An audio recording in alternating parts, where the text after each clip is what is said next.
as your voice is vital in how we shape our policies and direction. Thank you all for your commitment, and we want everyone to be heard. The speaking time today will be 2 minutes per speaker. Translation.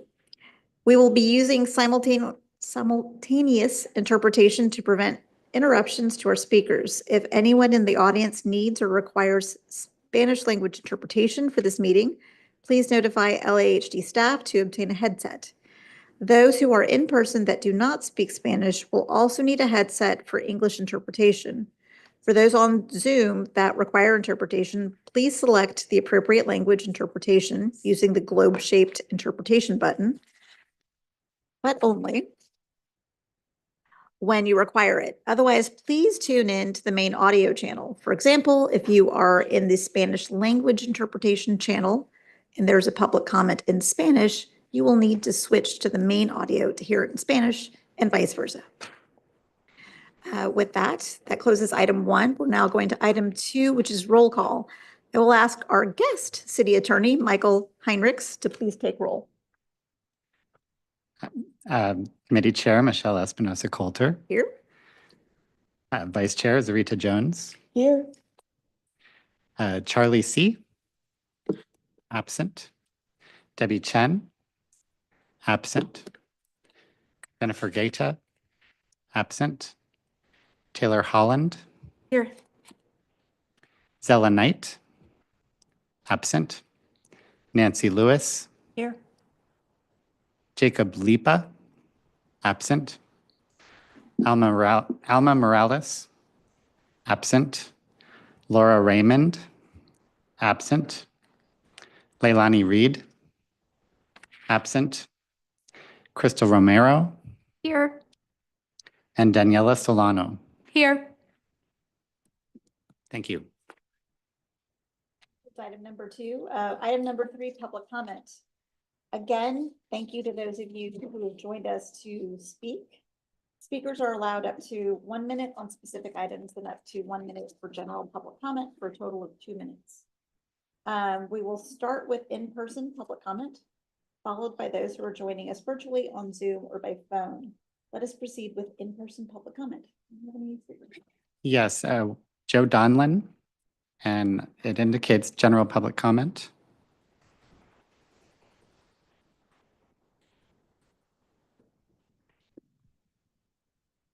Good afternoon.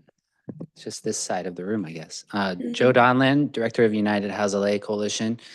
Hopefully you all have seen the letter we sent along.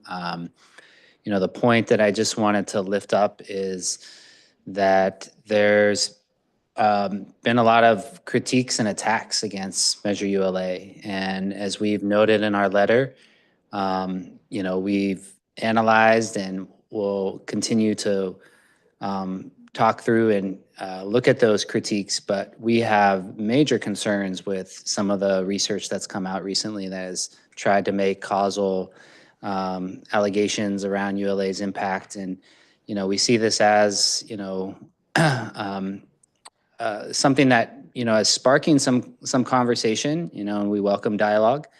But there is a bill that is in Sacramento, AB 698, that is the direct threat, and those reports are being used as justification for that bill. And so one of our asks of you all today is to join the effort to oppose, that bill and any other efforts to undermine Measure ULA. These don't have to tell you all how important the dollars are for affordable housing and homelessness prevention and tenant protection programs at a time when, there is great fiscal crisis in our city, at a time where federal dollars are being slashed left and right. These are crucial resources. The voters have spoken. This is, a local initiative that, should really be supported and expanded rather than being weakened or dismantled. And so happy to talk more. There's a lot of details to discuss and welcome partnership to, think through a game plan together. Thank you. The next in-person speaker, Devin Woodbine.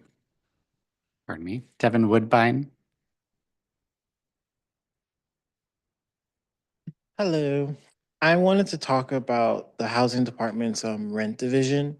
I have worked with the rent division to try to get reduction of services once my owner took my parking away, heating, garbage, and every single time that I've opened up these cases going back early last year, the department says, "Oh, you don't qualify," or it's not long enough, or you're a Section 8 tenant, so you're already getting cheap rent. Why would you even need a reduction of services? So once I've escalated the situation and I spoke to his bosses, told me today, oh, I never said any of that, you know, we will send it to Section 8. But the fact of the matter is, when you go into the housing department, they tell you of all these things about what you're entitled to, what your rights are.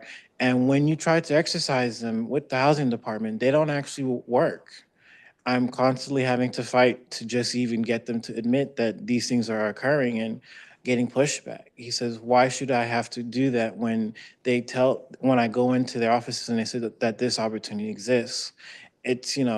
It's very difficult for tenants who don't necessarily have the time, who are working and have other stuff going on in lives to say that, I'm entitled to this.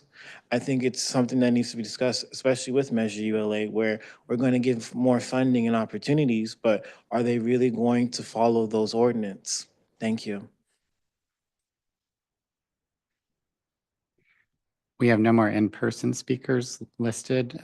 We have 4 for virtual comment. The first one from Audit LA.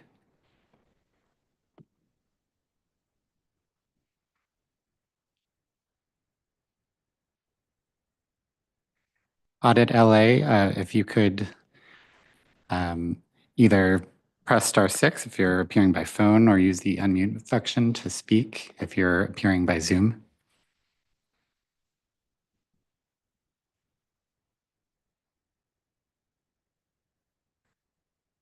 Okay, we'll take the second public commenter, Henry Marini.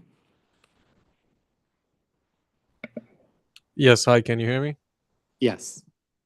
Thank you. I want to start off with a general comment, and it's regarding the severe crisis deliberately enacted by Mayor Karen Bass in LA County, which is the largest county in America. You have a program that has been severely mismanaged and has literally led to wide-scale fraud. And this program is known as the Inside Safe, where basically Mayor Bass uses nonprofits as a scheme to serve as a middleman to line the pockets of businesses that are alleged to provide services, whether they be HVAC utilities, whether they be cleaning services, when in fact the folks that are being alleged to be helped to escape homelessness and poverty are actually being thrown in roach motels. The fact of the matter is that currently there is a DOJ task force assigned to prosecute and investigate the crimes committed by Bass and her affiliates. The DOJ is coming down hard on fraudsters like Bass, and I urge this committee to do its job, which will lead in nicely to the comments I have regarding some of the agenda items proposed on budget allocations, revenue collected, and some of the other responsibilities that I believe this committee has, particularly around oversight. Oversight is, for some reason, a major issue with LA City and county as a whole. Despite having citizen review boards such as this, it seems that the interests continue to align repeatedly with private special interest groups as well as corrupt officials. We have one official at the Board of Public Works who's actually tied in with some of these same real estate deals right now, who was literally pushed in. John Grant at the LA Board of Public Works was pushed in to a paid over $200,000 six-figure salary commission position as an unregistered paid lobbyist, pushed him into that seat after Bass fired 4 other commissioners because they didn't like that they were criticizing Mr. her. Marini, your 2 minutes has elapsed. If you could, in 10 seconds, sum up your comments. Thank you. Prosecute Mayor Bass. Oversight is important. The people are watching. Thank you. The next virtual commenter is Tuesday Thomas. Hello, can you hear me? Yes. Okay, hi. What I want to talk about is the budget protections from tenant harassment. You have a carryover from last year of 10 million some odd dollars.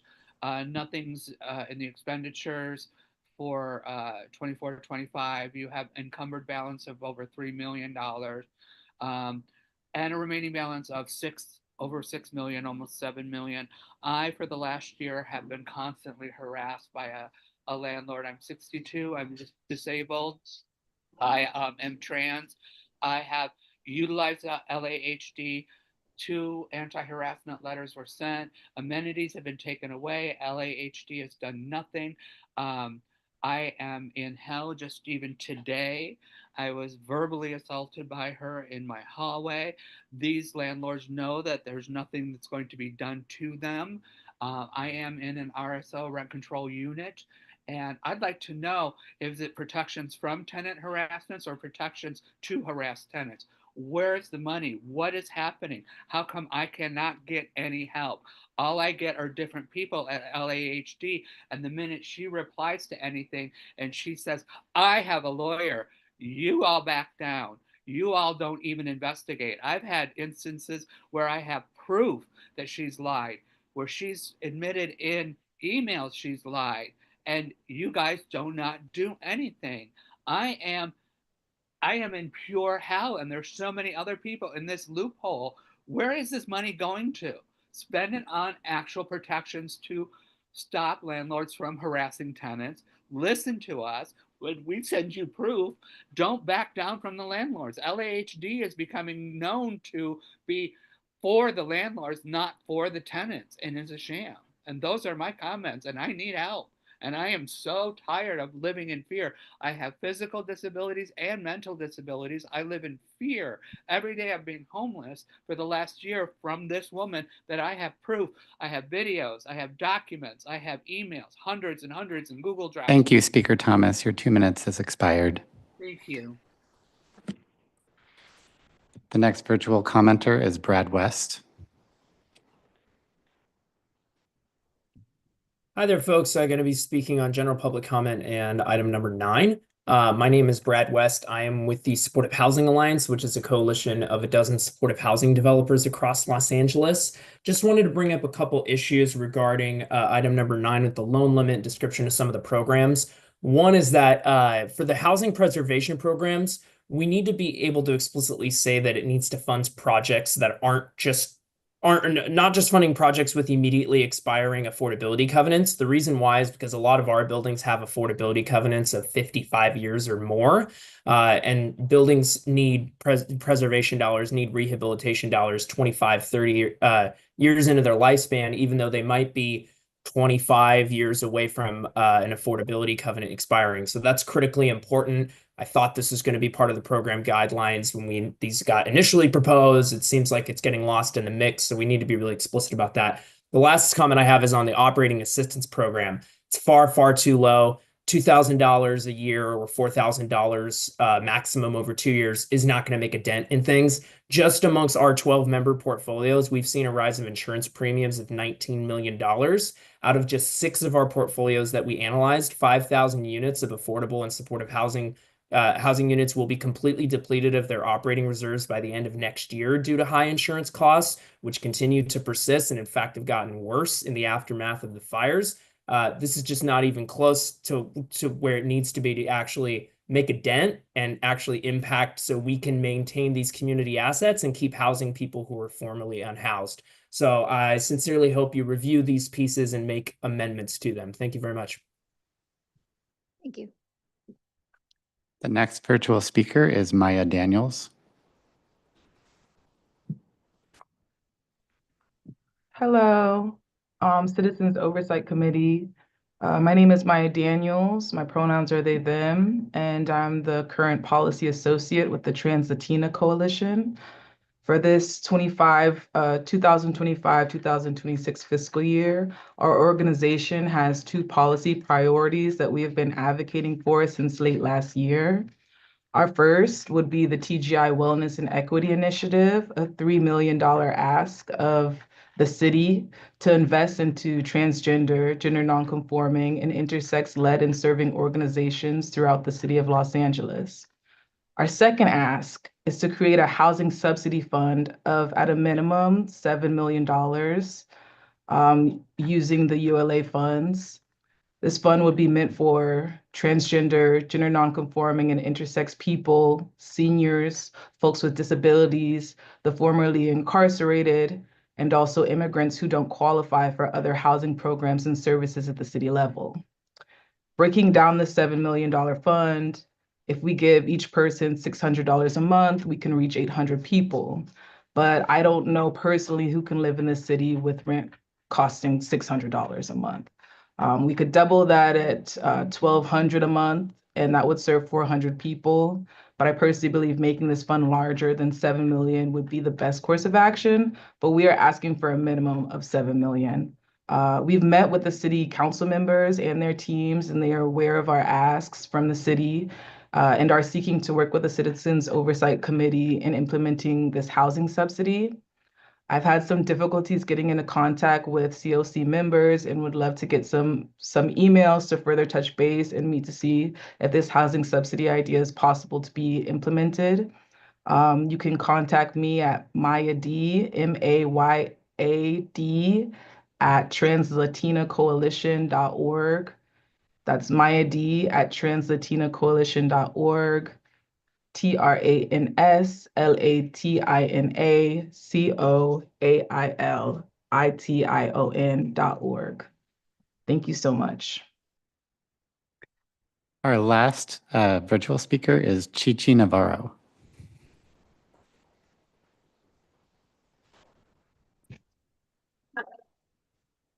Hi there, can y'all hear me? Yes. Oh, perfect. Wait, give me just 1 second. Sorry, my phone is not working on me. Here we go. Hi, everybody. My name is Chichi Navarro. Any pronoun is okay. I currently serve as a member of the executive team for the Transgender Advisory Council for the City of LA. I'm also part of the Commission on HIV as the co-chair for the Commission on HIV through the Transgender Caucus. But here today, I am here to speak as a member of the community, as well as someone who's heavily involved with different nonprofit organizations, including the Latina Coalition. The dissolution of LASA is a clear signal that Los Angeles County must do a better job in addressing homelessness. Years of inadequate transparency, accountability, and service delivery led to this decision. As the Citizens Oversight Committee, or ULA, your responsibility is to ensure we do not repeat these mistakes, demanding transparency reporting, independent audits, and measurable progress. It is essential that the new system centers the needs of those facing the greatest barriers to housing and services. This includes TGI and disabled people, but also formerly incarcerated individuals and immigrants. Formerly incarcerated people are nearly 10 times more likely to experience homelessness than the general public, facing discrimination from landlords and restrictions on subsidized housing. Immigrants, especially those without legal status, encounter language barriers, limited access to services, and fear of enforcement, all of which make stable housing even harder to secure. I ask you to prioritize policies and funding that address these inequities, ensuring accessibility and provide culturally competent services. Establish the tenant council quickly and give it real influence so lived experience drives oversight and planning. By centering the most marginalized TGI plus, disabled, formerly incarcerated, and immigrant Angelenos, ULA can build a more just and effective system for all. Thank you. Thank you. Thank you. I would like to recall Audit LA for public comment. Oh, thank you. I was having issues. Yes, I'd like to just ask, about housing and everything. There's so much going on, and it's very confusing to the public, because it seems like every day things change. And I know there's a lot of issues between, if you're a renter and you have fear that you're going to lose, especially in this economy right now, that you're going to lose your housing over anything if you lose your job or whatever. But then there's also the landlord who's like, if they're small landlords, they're feeding their family with being a landlord. And so I just wish there was more streamlined information that, where we can just maybe go to where we can really understand, like, because it seems like every day things change.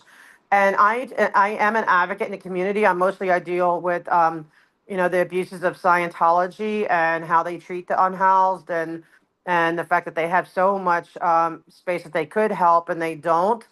But I know that's not the purview for here. So, but I do also advocate for the unhoused, and I've helped numerous people get into programs, to get help, and they've ended up getting permanent housing. But even those things change constantly, and the rules, and then the rules for what one place is different than the next, and from council district to council district, nothing is cohesive. And it would just be really helpful if everything could be streamlined, and that maybe the city council there could be a dedicated website to just where we can understand in layman's terms, and because everything's like A B this or prop that, like, what I mean, but in a way that's not confusing, but as tools for people who want to help. Because people ask me, they know I do this, and they're like, well, what about this? And I'm like, I have no idea, because if today's Thursday, it's going to be different than it was Monday. So that's all I'm asking, and I appreciate you giving me the time, since I couldn't go earlier. Thank you so much. Thank you. We do not have any other speakers signed up. Okay, thank you. I want to kind of summarize or bullet point what I heard to make sure I heard everything, and maybe do a little bit of like asking and delegating out on some things. So I heard the protections from tenant harassment, wanting more information about the use of those funds. I think that's going to be part, Edwin and Callie, I think that's going to be part of your report out today. So just making sure that we hit on protection from tenant harassment programs. Oversight, the importance of oversight and transparency in our housing and homelessness programs. Couldn't agree more. I think that's the general ethos here. I'm not sure who to delegate that to. Just want to like raise it up that we hear you. I heard TGI. Help me with that acronym. Transgender. TGI. Transgender intersex wellness and ways that that program can intersect with ULA programs. Abigail, I think you probably recorded the contact information. Thank you. Preservation dollars, concerns about the time period of expiring covenants. We have certainly, LHD and I have certainly talked about that, and we'll talk about that more in the future. Thank you for the concern about that. Operating support being insufficient. And did I miss anything? Okay, so just wanting to make sure that I captured everything, and hope that people informing us and helping us here today can address some of these concerns. Okay, all right. All right, so with that, I'm going to close out the public comment period, item number 3, and move to the chair's report. Okay. So we have a number of things to cover in the chair's report. I'm going to be as concise as possible, but forgive my droning on for a bit. I've got 4 things that I want to say. The first thing is about the NOFA streamlining review. At the last meeting, which I missed, but was pleased to come back and hear that I was delegated a responsibility, and that was to work with LAHD regarding the super NOFA process. And so we did that. A group of us, including myself, the IIG staff, SCAMP's policy director and teammate, the HLA head, committee member Nancy Lewis, all of us engaged in a detailed discussion with LAHD about the process around the NOFA timeline, the super NOFA timeline, I should say. And we're all equally frustrated with the overall length of the process, but we didn't find slow or even average pacing within the process. It's just that there's a lot to the process. LAHD is working quickly and readying City Council to move the Supernova quickly through its committees. We actually requested an additional step, which was for stakeholder feedback for purposes of quality control over the administration of the NOFA in light of this Supernova process and the underlying programs being newly formed and unique from historic programs. The stakeholder feedback process is the norm in the other NOFA processes, and it's one that LAHD has always historically had in its previous NOFAs. So we're looking forward to them including that. The NOFA will still reach H&H before recess, and the NOFA is still expected, Supernova is still expected in Q3. So did anybody have any questions or concerns or feedback that you want to go over now, since this is a town hall style meeting? Or you can hold your comments. We can talk about it later, but do you want to? I'll talk about it. Okay, all right, that sounds fine. All right, the second point that I wanted to bring up is the Lewis Center conversation, and this is what Joe came to speak with us about. 3 weeks ago, the LA Times published an editorial and an article about 2 reports from the UCLA's Lewis Center, which claimed that ULA stifles development and slows real estate transactions in the city.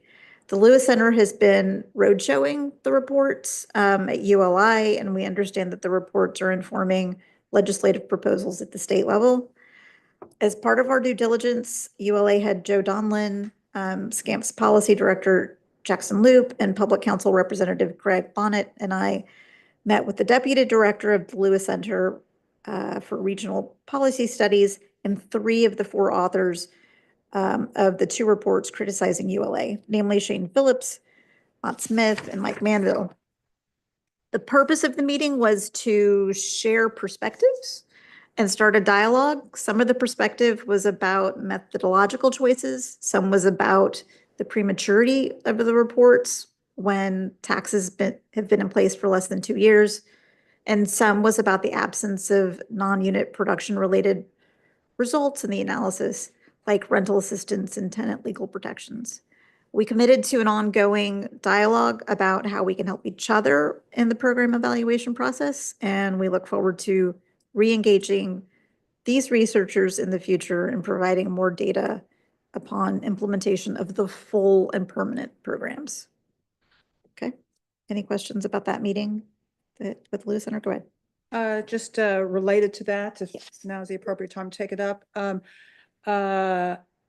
LAHG be providing any kind of a response to the report? LA's the housing department? Yeah. I'm sorry. I don't know. Do you, Elizabeth or Callie, or I'm sorry, who would like to take that question? Yeah.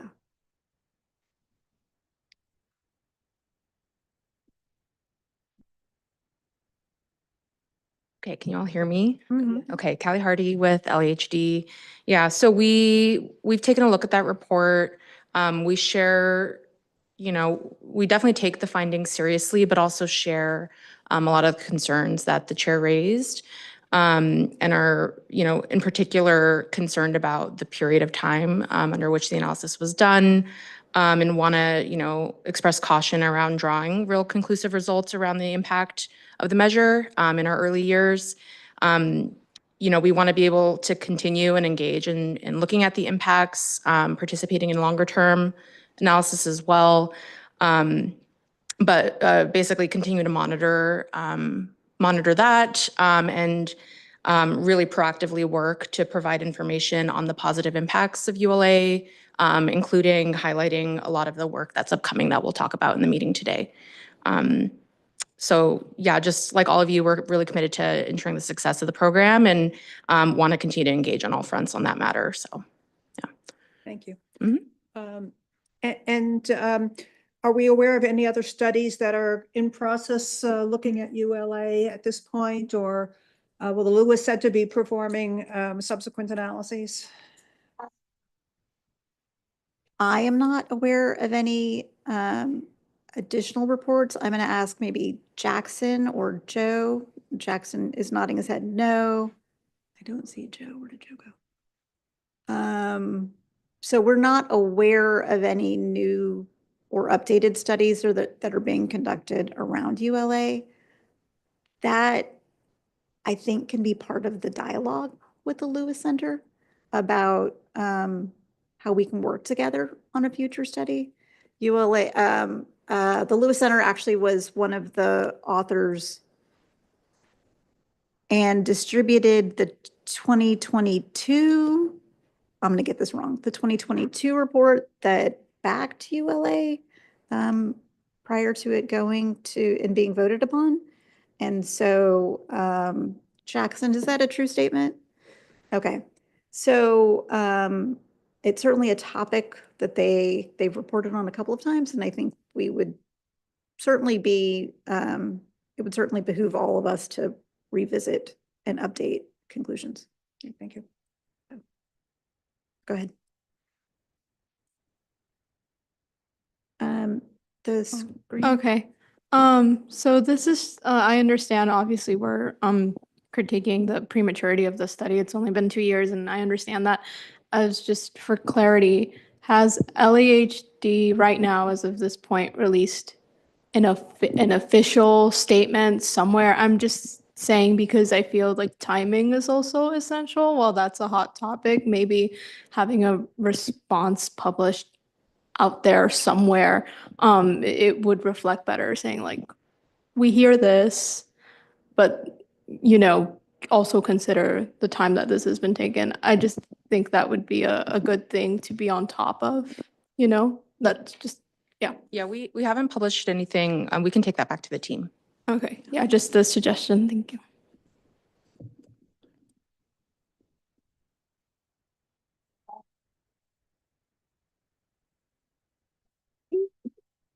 I know that we had an action item later in the agenda that we can't take up.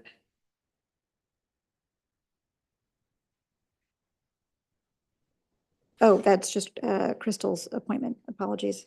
We had talked about having an action item regarding making our own statement. I think we should probably consider that as a future agenda item. We couldn't do it now, but we can certainly talk about that with the with our various committees, governance committee and communication committee. Yeah. Yeah, I in the was meantime. also thinking about communications. I just know that there is technically, you know, a separation between actual LAHD and ULA COC and even our ad hoc. So that, I guess that, because I know we had discussed something about that in our meeting, so I was asking in response to LAHD specifically, just because I know there's different, you know, This is true. bodies, yeah. Yeah, okay. Go ahead. And I think some type of response sooner rather than later Yes. would be, you know, advantageous, because, you know, one message out there that's not a good message and not an accurate message says a lot. So we need to work on that ASAP. And I think Joe did step out, but I know that Joe wrote a response to the editorial. Does that sound right, Jackson? Okay. Okay. So that's one of, I just wanted to make you all aware that, the coalition in their capacity has responded to the editorial, at least at an LA Times level. That's good, thank you. Okay. So that leads to Assembly Bill 698, which is called Local Taxation Real Property Transfers. Sorry, I heard something.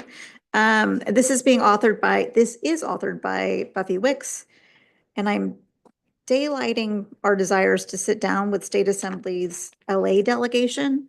We don't want the state to preemptively modify the bill before ULA's permanent programs are even introduced and before transfer tax collection and data have had the chance to stabilize. For instance, our production dollars haven't been meaningfully rolled out for new construction, but instead only for filling construction gaps during a high inflationary and interest rate environment. The bill currently reads as a very benign, but we understand that the legislative process allows bill language to be swapped out whole cloth at a very late date. So we want to ensure that we will have a relationship with the local assembly office, and we're working to position ourselves to be in neutral dialogue with the office regarding the successes of the funds locally. As the chair, I'm thinking through the details and I welcome any feedback on strategy. And there's my welcoming feedback.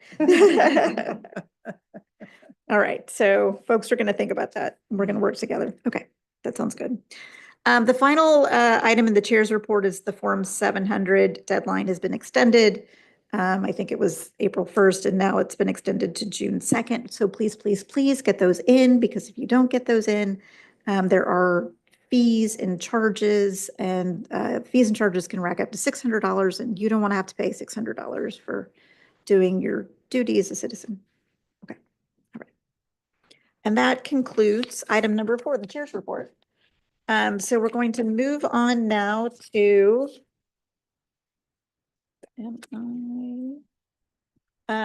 item number 5, the ad hoc report. Next on our agenda is the ad hoc report. I will call upon the ad hoc committees to give a brief report of key conversations from their first meetings. From the Town Hall ad hoc, Commissioner Lewis will present. Nancy, would you please give us a brief overview? Sure. So the ad hoc committee has met a couple of times. Looking at different opportunities for different venues.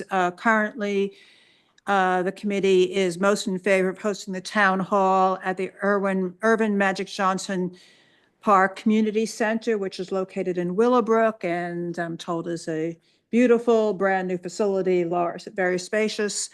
Most likely it would be during a weekday, the first 2 weeks of December.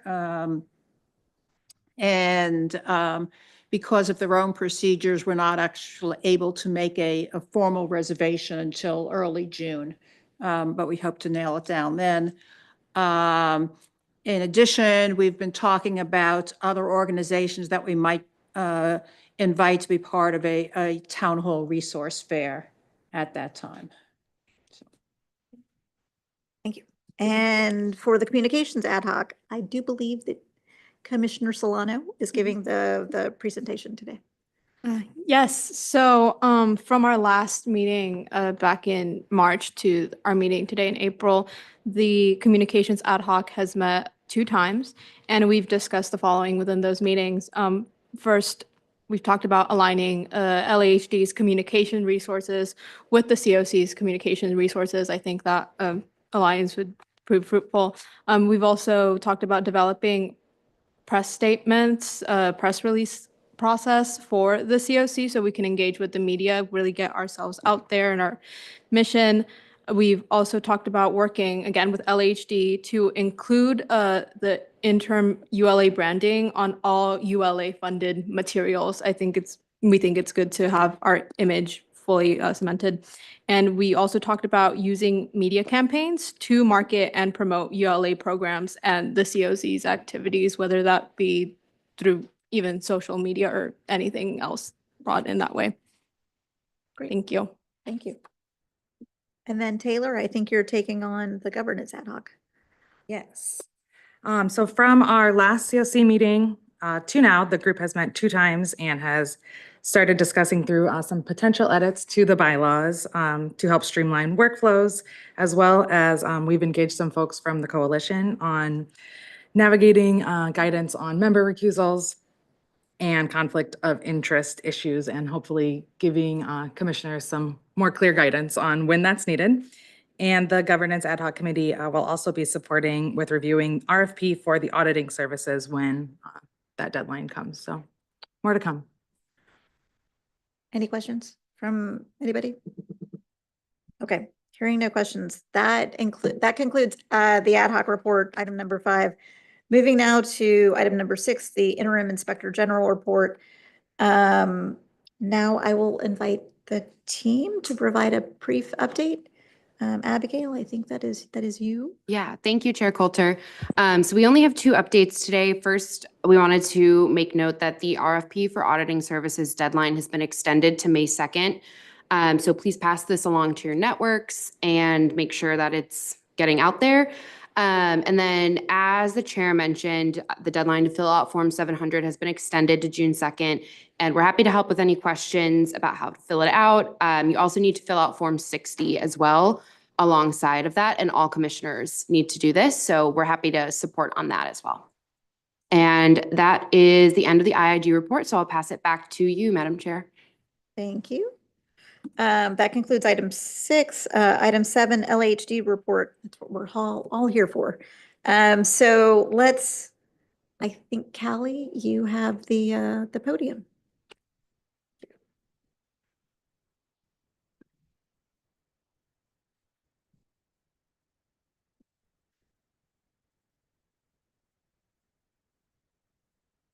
Okay.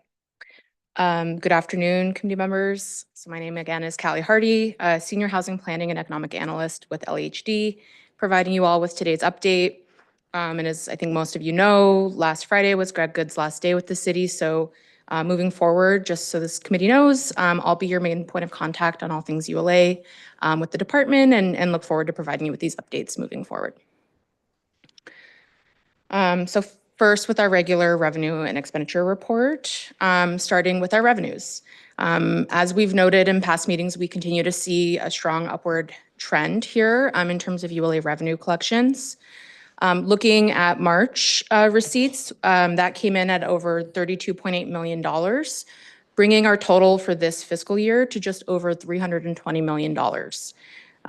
As a result, in just our first 9 months of this year, we've already well surpassed our previous forecast of $300 million for the fiscal year and are on track to exceed $420 million in collection before the end of the year.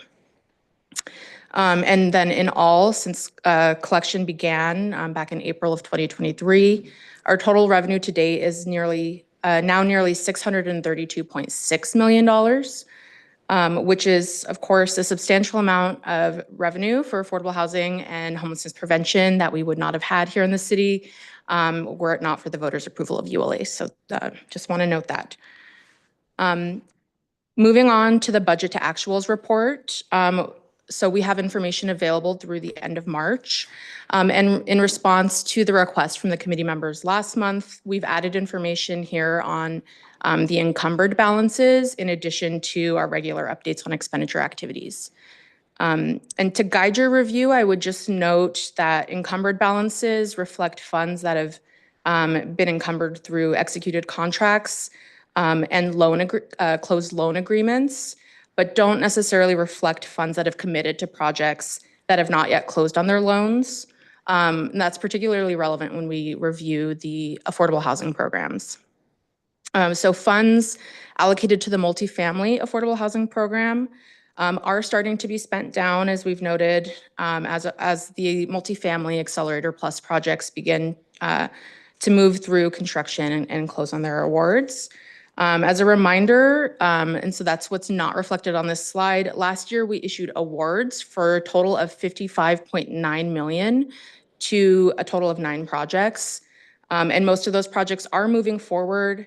And as of the end of March, what this reflects is one of those projects having closed on its loan and drawing down on its ULA funds.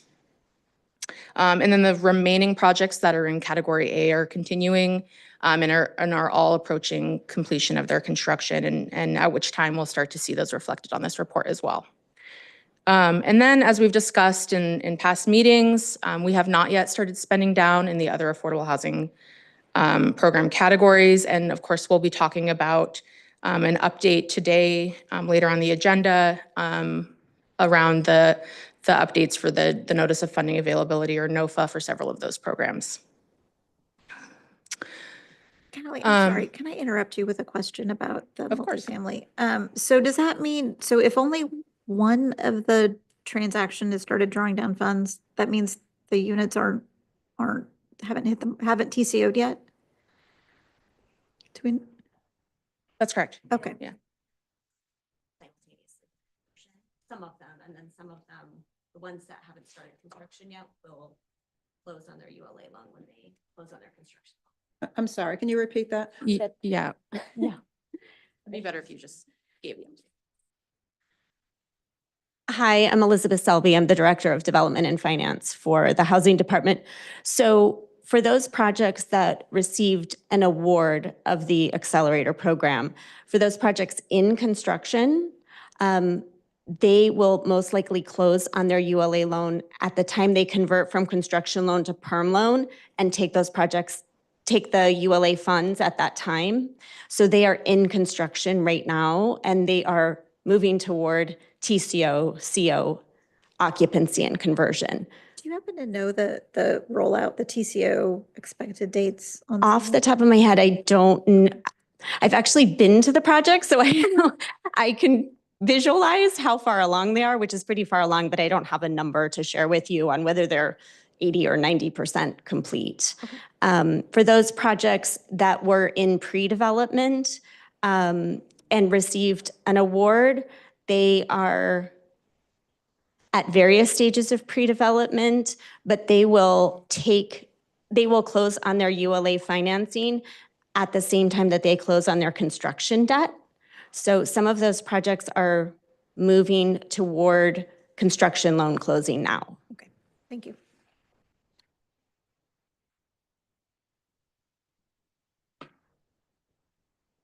Okay, so then looking into the homelessness prevention programs, we're also continuing to make progress on implementation on this front.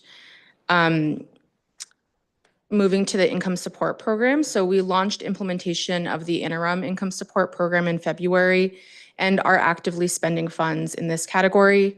At the end of this update, I'll share a little more on our progress and key milestones on that program.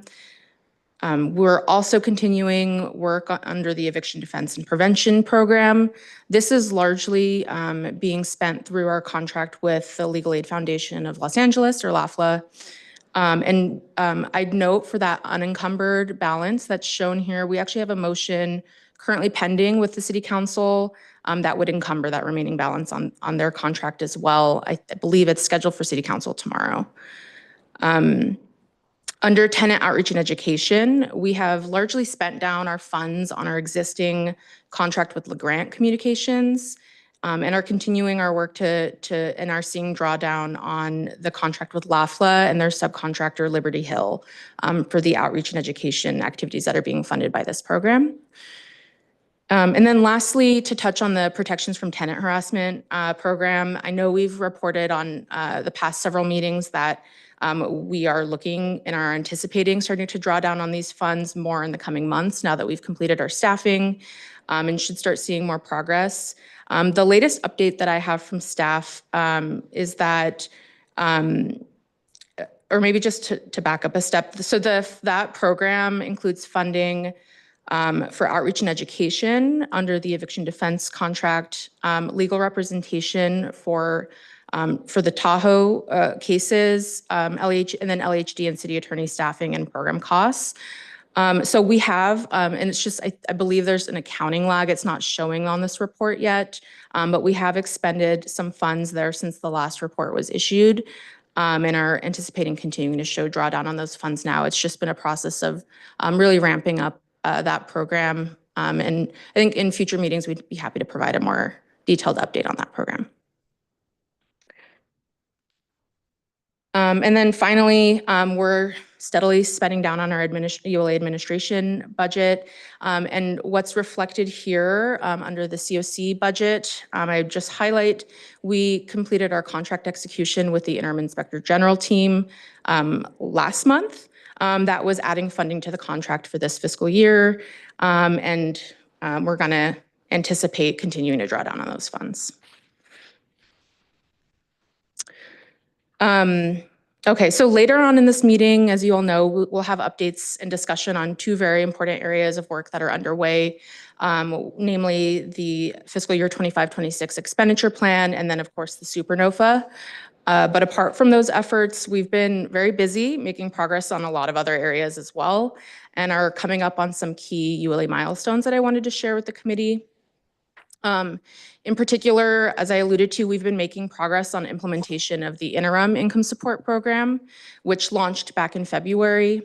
And as a reminder, the interim income support program is providing one-time payments of $20,000 to qualifying very low-income households with seniors and persons with disabilities, as provided by the interim program guidelines that were approved by this body and the City Council last year.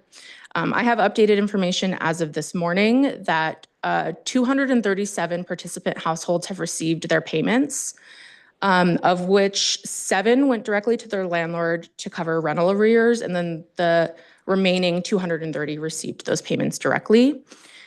We also have 45 more participants who are expected to receive their payments very soon. We also have an additional 95 participants pending a benefits consultation with LAFLA. That's one of the required components that we included in the program design to make sure participants are informed of any potential impact to their benefits. And then we have an additional 22 applications that are under review. So as you can see, we're continuing to move through, process our applications, are well on our way to hopefully meeting our target of issuing all the payments before this summer. And I'll also note that our team is working to launch a public-facing data dashboard as well that will give regular updates on these numbers and the progress of the program and the households that are being assisted. And we should be launching that within the next week or two, and happy to share that link with everyone once that's available. Continuing on the income support front, we're also working simultaneously with the Community Investment for Families Department, or CIFD, to finalize our joint report to the City Council for the Emergency Income Support Program for disaster relief. As a reminder, this would use the $14.6 million in ULA funds allocated to the income support program for this year. And we anticipate submitting that joint report in May. It will contain recommendations on the program design, including the scoring prioritization that was developed in collaboration with the ad hoc committee of this body and was shared out at prior meetings, as well as recommendations for necessary for CIFD to take on administration of the program. Can I stop you just 1 second? Yes. So the report goes to CAO's office, or what, when you say the report is going in May? So when we release reports, they do go through review by the CAO, and I'm not sure if this one will go through the mayor's office as well, and then release to the city council. So we're working through that actively and are trying to bring that forward to the city council in May. In May, okay. Yeah. Great, thank you. And again, that's 14 million. 14.6 million. Thanks. Yeah. Great. So that will contain recommendations on the payment standard as well. And, you know, that will inform how many households can be supported with those funds. The fire victims. Yes. Fantastic. Mm-hmm. And then lastly, I know it's a lot of items. We're making progress on procurement activities related to program implementation as well. So we have completed our review of the proposals that were submitted in response to the request for proposals, or RFP, for the capacity building program. So as a reminder, this is the program that will provide tenant governance, really training, technical support, education and outreach type of activities that will support the affordable housing projects that are funded primarily through the ULA alt models and ACT rehab programs, since they have the tenant-led governance models, as well as are intended to expand opportunities for resident and community ownership. So we are finalizing our report with recommendations on that front.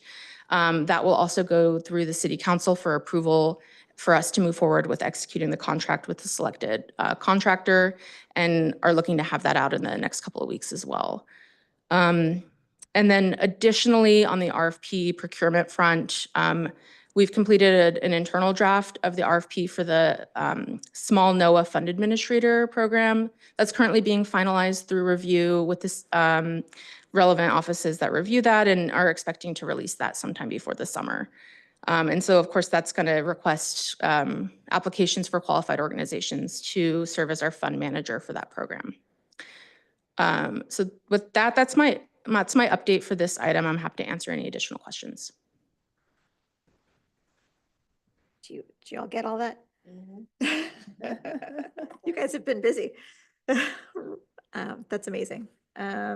Question. Yep. On the interim income support program, you said 237 received payments. I didn't catch all your other numbers. So that's out of a total of how many?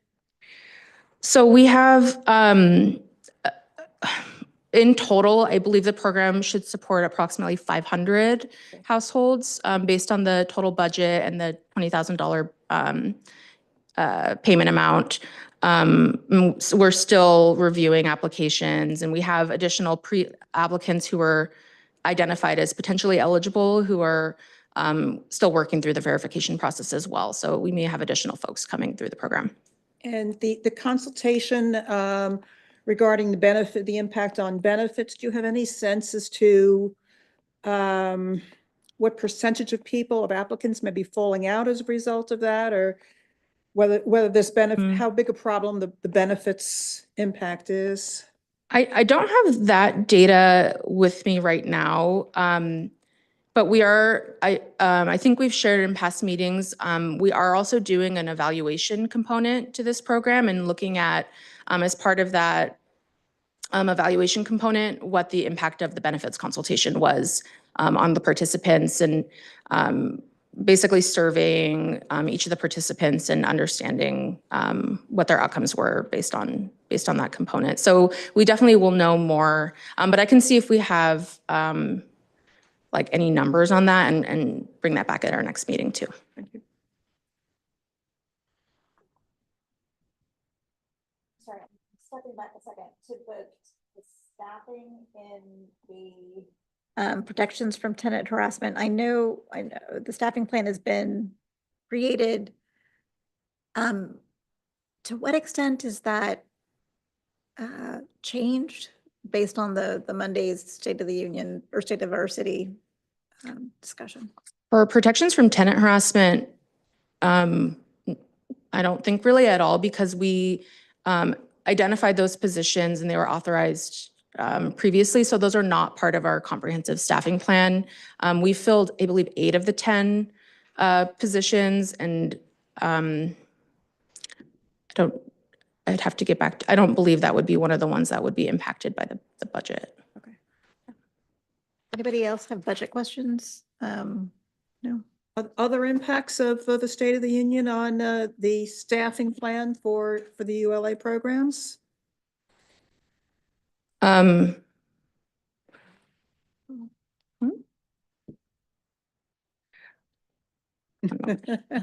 you know. I mean, I think broadly, no, because this is special funds, but I don't know if our general manager would have more to add.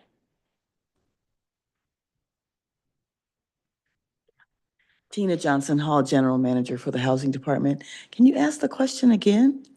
Sure.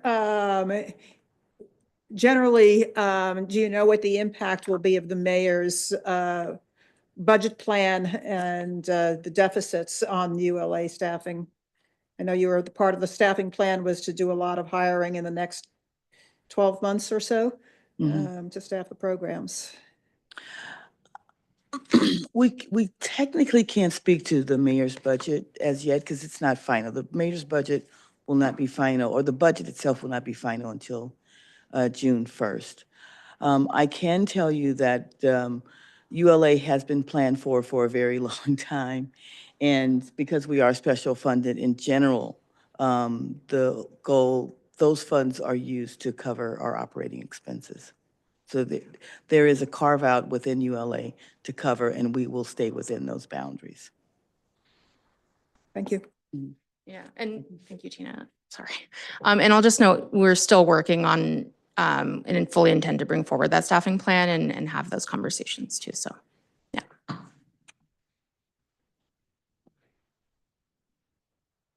Thank you. Oh, yes. Okay. So that concludes item 7. All right. That concludes item 7. Any additional questions regarding the LHD general report? Okay. We're going to then move on now to item number 8, which is bringing Callie back up, as presumably for the 25-26 ULA expenditure plan. So again, this is the expenditure plan, item number 8. Ready? Yep. Okay. Apologies, this may have a lot of numbers and be dense, but as a reminder, Callie Hardy with LHD presenting our fiscal year 25-26 expenditure plan. As context, as directed by the ULA measure, by no later than July 1st of each year, we are required to present the expenditure plan to the COC before forwarding it to the mayor and the city council for their approval. While the COC does not provide a formal approval of the expenditure plan consistent with the measure, we present it to you every year for your review, comment, and feedback, and ask for your endorsement on this plan. The agenda packet that you all have includes a very detailed report with attachments containing the proposed expenditure plan, including tables for each of the 3 fiscal years. And then this presentation will provide more of a high-level summary of that report. Okay, so consistent with the requirements of the ULA measure, the expenditure plan includes an overview of ULA revenue collected in the prior fiscal year, which in this case is fiscal year 24-25. Based on that revenue, funds are allocated to ULA administration and the 10 program areas, resulting in a proposed expenditure plan for fiscal year 25-26. Finally, projected revenues and expenditures are provided for the 2 subsequent fiscal years, resulting in a 3-year expenditure plan. And for the sake of today's presentation, I'm not going to get into details on those 2 subsequent years, but the tables are included in the report in your packets.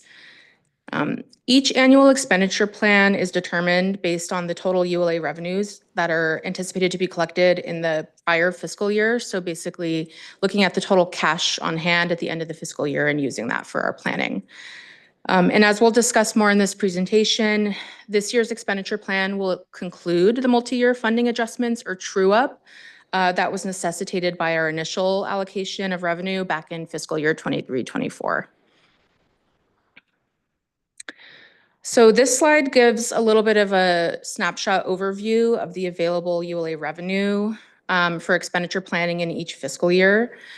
As sort of a reminder, as I mentioned, in fiscal year 23-24, which was our inaugural program year, the city's approved budget authorized LAHD to spend up to $150 million as revenues came in. So that was not based on cash on hand, but was really looking at spending that money as it came in.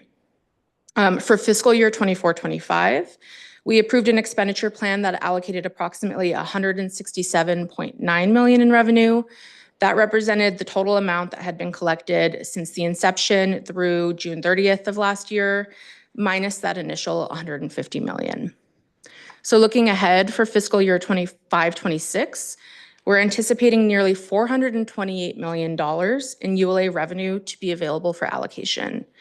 This reflects our actuals collected for the first 9 months of this fiscal year, as I noted, about $320 million, plus a forecast for the remaining 3 months of the year, April through June. And that forecast is based on our monthly average this year, minus or sort of excluding January, which was in a lot of ways an outlier. It was a record high month for revenue collection. This also includes interest revenue, approximately $6.3 million of which has been received and is actual through the end of March, as well as an additional forecast on interest collections as well. That will carry us through the end of June. And then finally, for the 2 subsequent fiscal years, we forecast basically a similar amount of total revenue as we do for this year, resulting in an anticipated $426.5 million to be available. And this is based on information we currently have. And I'll just note the slight difference between the subsequent 2 years and our current year is because that is entirely based on our forecasting assumptions for interest revenue and doesn't reflect the actual interest. So just a slightly more conservative a set of assumptions there on the interest. Okay, just a little bit of background as a reminder for this committee and the public on the origin of the true-up requirement that was alluded to earlier in the presentation. So the ULA measure establishes 10 program categories and also provides specific allocation percentages that govern how program spending should be distributed across those 10 programs. In our first year, as I noted, the city's budget authorized LHD to spend up to $150 million and limited spending to 6 designated program categories as well as program administration. So what this resulted in was allocations that were not in alignment with the measure's prescribed spending, creating a need to reconcile our allocations across all the program areas in subsequent expenditure plan years in order to rebalance our cumulative spending with the ULA requirements, and this is what we call truing up. And consistent with the direction of the City Council, recommendations of this committee, the approved expenditure plan for fiscal year 24-25 did include adjustments necessary to facilitate the true-up process, and that completed the true-up for 6 out of our 10 program areas, including all of the affordable housing programs. And as I'll show in the next slide, there were 4 program categories that required further true-up in subsequent years, so that's sort of where we are today. So just looking at the cumulative approved allocations across those first 2 years of expenditure plans, fiscal year 23-24 and 24-25. So this is combining the totals across those 2 years. This is intended to help illustrate those categories that require true-up. So within ULA administration, we have been consistently allocating 8% to that overall bucket each year. So we have not required any true-up in that category. And looking at the affordable housing programs, cumulatively, our allocations have been in alignment now with the measure across our first 2 years. So we will not need any true-up for those programs for this fiscal year. With the one exception being the Program Stabilization Fund. So that fund is required to be allocated 5% of the program funds each year and is really intended to serve, just as the name suggests, as a stabilization fund that can be used to address periodic revenue shortfalls across the other ULA programs that may require a consistent revenue stream. And that is to be advised by the department and this body and recommended by the City Council for approval, and approved by the City Council. Last year, we left this allocation at 0 in order to help us accommodate the needed true-up adjustments in the other program categories.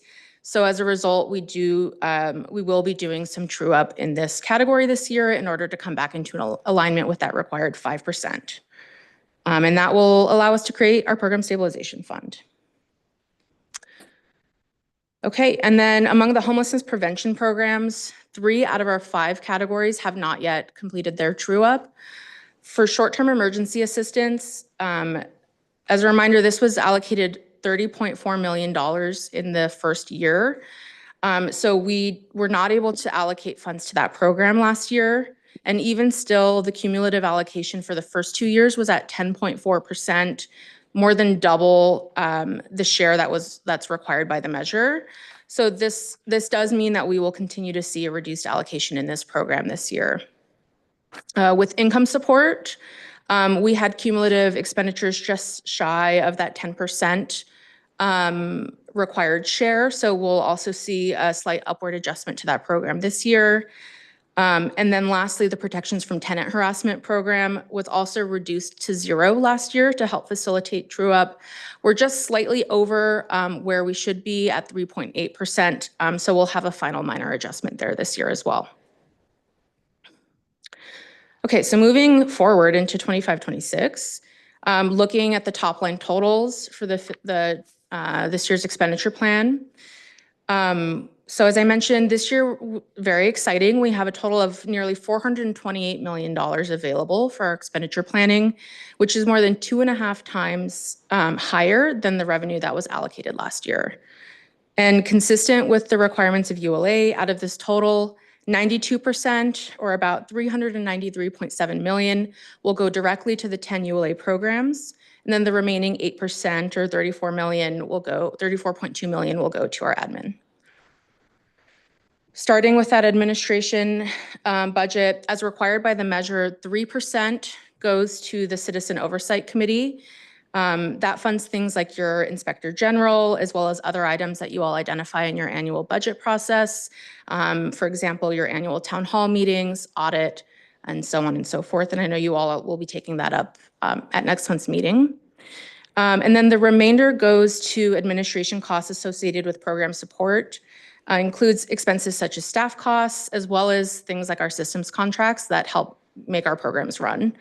And as we just mentioned, we are working on our staffing plan to fully resource the department to be able to support ongoing implementation of ULA, and so that's what these funds would support. Moving into the ULA programs. So this year we're allocating almost 74% of all program funds to our affordable housing programs. And again, that's because we're in the true-up process. Normally this would get 70% of the funds. So since our true-up is completed for most of these, it's relatively straightforward. We're able to allocate 22.5% to both the multifamily, affordable housing, and alternative models program categories. So each of those will result in over 88.5 million in allocation this coming year. We're also able to allocate 10% to the AC rehab and homeownership opportunities, capacity building, and operating assistance programs. That results in about 39.3 million for each of those programs. And then, as I noted, this will be our first year that we allocate funds to the Program Stabilization Fund and putting about 34.3 million into that pool. And so that will bring our cumulative expenditures across our 3 years up to 5%. And so moving forward, we'll go back to our normal 5% allocation. Okay. Just looking briefly at how some of those programs break down into our sub-program allocations. This is largely set forward by the program guidelines for the alt models and AC rehab program. So for the alternative models funding, that is split consistent with the provisions of the approved guidelines, with 70% of this year's funds going toward the new construction program and 30% to preservation. The subsequent year would go down to an 85-15 split. And then for the AC rehab program, this would see 60% of the funds going to the small NOAA program and the remaining 40% to the preserving affordability program. And then looking at that umbrella bucket, the sub-program splits there are really driven by the shares established in the measure. So 40% going to homeownership opportunities, 10% to capacity building, and the remaining 50% to operating assistance. Okay, and then finally looking at the homelessness prevention programs. These this year will be receiving the remaining 26% of the ULA program funds. Starting with the short-term emergency assistance program, we will see, as I noted, another year of reduced allocation to this program.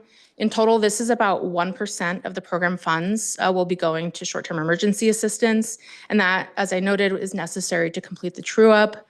So that's about 3.9 million. And I would note that while that fund, that amount of allocation is not likely to be able to support another round of our emergency rental assistance program this year, we are very pleased to be able to start restoring funding to that program. And in future years, we'll be back at our 5% allocation. For income support, as I noted, we do have a slightly higher allocation here this year at 10.9%, completing our true up. So we'll have 42.9 million available for the income support program this year. Both the eviction defense and tenant outreach and education programs are being allocated in accordance with the measure, so at 10% and 2% respectively. And finally, protections from tenant harassment sees a slightly reduced allocation, about 2.4%. And that, again, is necessary to complete our true up there. So top line good news, we complete our true up this year. We've got funds available across the vast majority of our programs and are excited to see this coming forward. Just to touch briefly on our next steps. Following today's presentation and discussion, we're going to be working quickly to finalize the draft expenditure plan, submitting it forward to the mayor and the city council for their approval. And we'll be including in that report any necessary request for any necessary authorization to go ahead and spend those funds, as well as to add approved funds to any relevant contracts needed to administer our programs. And so with that, that's our update. I'm happy to answer any questions from this group. Does the group have any questions? Yeah. So this is us inserting ourselves into the budget process, or watching the budget process closely, I should say. Any specific questions? I guess one general question. The expenditure plan for a certain program for a certain year assumes that for the housing and homeless program, that all that money gets encumbered during that year. And yet, for the production programs, how much of that gets encumbered versus essentially carries over to another fiscal year? Yeah, so I would note that the funds are able to continue to carry over if they're not actually spent in the fiscal year. We're seeing that right now, continue to spend down on funds from 23-24. In terms of how that plays out in implementation, generally, yes, we would be, for many of the programs, encumbering them on our contracts, moving forward with delivery of services like eviction defense and so on and so forth. And then for the affordable housing programs, as we'll talk about in the next presentation, what we're looking to do is make all of those funds available through the NOFA. So we'd be requesting authorization to make those funds available in the Super NOFA. So they become, so for example, the 25-26 funds become committed, not encumbered because they're not under contract per se. Am I understanding how that works? Right, yeah, and I think we can talk about our anticipated kind of timeline for the affordable housing projects actually moving forward once they get their awards. Some of the, as we'll talk about, some of the programs allow the projects to receive a much higher award of ULA funds, which would help them be able to close and move forward with construction more quickly than some of our prior programs. But generally, yes, that's how the process works.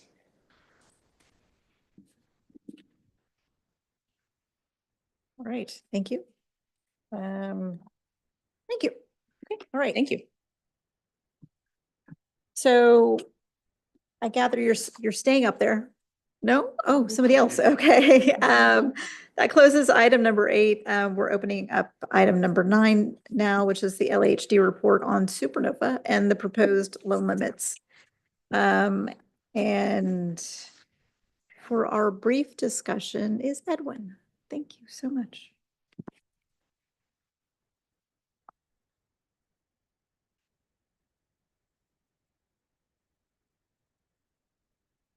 Good afternoon. My name is Edwin Sun, Housing Planning Economic Analyst at LHD. Today, I'm joined by my colleagues at our department's Housing Development Bureau to provide the community with an update on the proposed loan limits for the upcoming 2025 Notice of Funding Availability, or SuperNOFA. The team includes Elizabeth Selby, the Director of our Development and Finance Division, Eric Claros, Director of our Housing Strategies and Services Division, and Michael DeSimone of our Asset Management Division. They'll each be presenting the details of the relevant ULA programs that will be administered by their teams. Additionally, we have Hannah Levian from our Housing Development Bureau and Craig Arsenault, who is Acting Assistant General Manager of the Housing Development Bureau, who are also here to support in case there are any questions. Preparation of the draft SuperNOFA has been a major work of collaboration among the various teams presenting today, and we're looking forward to hearing feedback from this committee.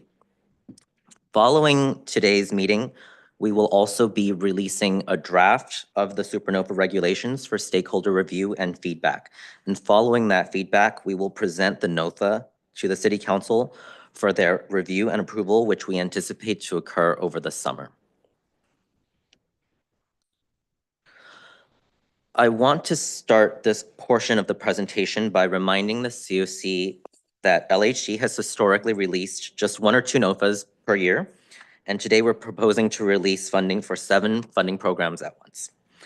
This is a huge opportunity for us to address diverse preservation needs, build new affordable housing projects, and provide support to projects that are experiencing financial hardship due to economic headwinds.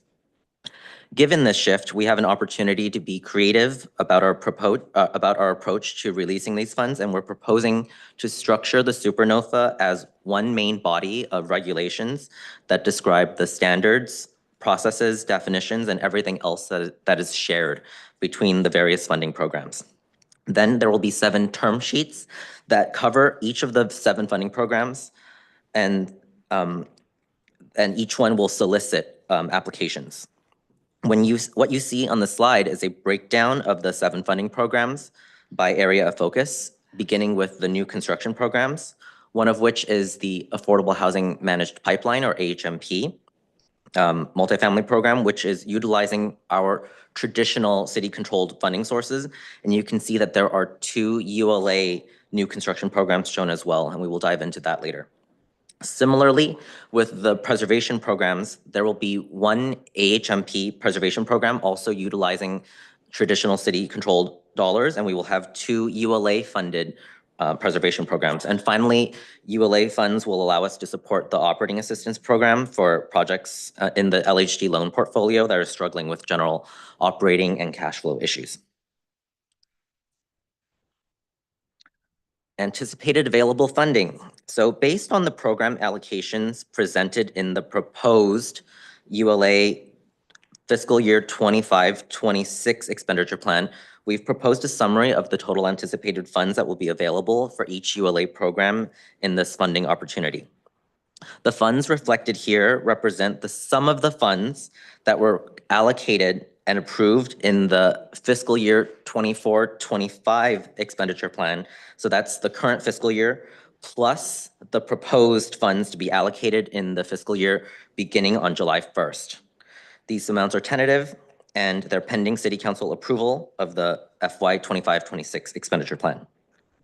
In all, we're anticipating a total of over $316 million in the ULA funds to be available, and the majority of these funds, or a total of nearly $200 million, will be available for new construction activities through the multifamily and alternative models new construction programs. Another $83 million will be available for a range of preservation activities through the Alt Models Preservation Program and the AC Rehab Preserving Affordability Programs.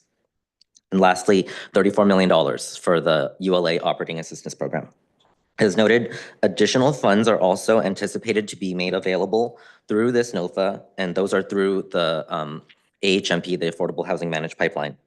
And additional information regarding the anticipated funding for those sources, as well as their proposed loan limits, will be made available when we publish the Supernova regulations. I'm also going to take a moment to give a little more context on the loan limits. These are caps on the amount of assistance that LHD will provide to any given project, and they're intended to help balance the project's funding needs while helping to maximize the city's investment. So the actual loan limits vary depending on the funding program and the overall leveraging strategy that we can expect from each program's applicants. As this committee may recall, the ULA permanent program guidelines described many of the key parameters of the ULA affordable housing programs, but rather than setting loan limits within the documents, they describe a process where we would go through each year to set the loan limits prior to opening each NOFA. And that process is really about ensuring that loan limits are adaptable enough to reflect the dynamics of housing development costs and the availability of funds at any given time. The guidelines call for loan limits to take into account the total development cost, the public subsidies that can be leveraged to help finance that development cost, and any debt that we can expect a project to be able to access to close any remaining gaps. In the past, we've set loan limits as a dollar figure per unit. So in the Accelerator Plus program, it was $148,000 per unit and a $15 million per project cap. However, we've learned from experience that when you set an absolute dollar limit in a NOFA, applicants tend to submit proposals right up to that limit, even if their real financing needs may be substantially higher. And we found that that is in the past created situations where projects severely underestimated their costs to fit our requirements. And that has resulted in delays and also needing to go back and fund those projects with more money. So we're taking a different approach this time. This time in the Supernova, we're generally proposing to set a relative loan limit rather than an absolute loan limit. And that means that we're still putting a cap on the amount of assistance that we'll provide, but we're expressing that cap as a percentage of the total development cost, or TDC. And we believe that this will encourage applicants to be more transparent about their true anticipated costs, while still signaling which projects should be seeking additional sources of funding. So now that you have all of this background, I'm now going to hand the presentation off to Liz Selby to present on the ULA Multifamily Affordable Housing Program.